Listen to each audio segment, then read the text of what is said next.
சிவனடியார்கள் கேட்பவற்றை மறுக்காமல் கொடுக்கும் உன்னிடத்தில் ஒன்றை விரும்பி வந்துள்ளேன், அதை தர இணங்குவீரா என்று கேட்டார் அந்தணர். என்னிடம் இருக்கும் எப்பொருளும் எம்பெருமான் கொடுத்தது, சிவனடியார்களுக்கே உடைமை, சந்தேகமில்லை, விரும்பியதை கேளுங்கள், தருகிறேன் என்றார். உனது மனைவியை என்னுடன் அனுப்புவீரா என்றார் அந்தணர்.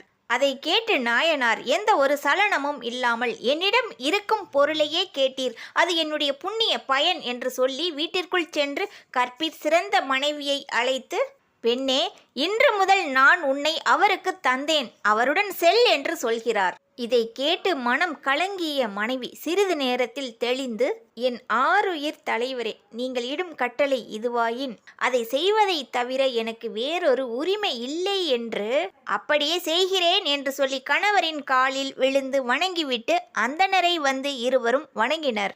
இதை பார்த்து அடியார் ரூபத்தில் இருக்கும் இறைவன் இயற்பகையை மறுபடியும் சோதிக்கிறார்.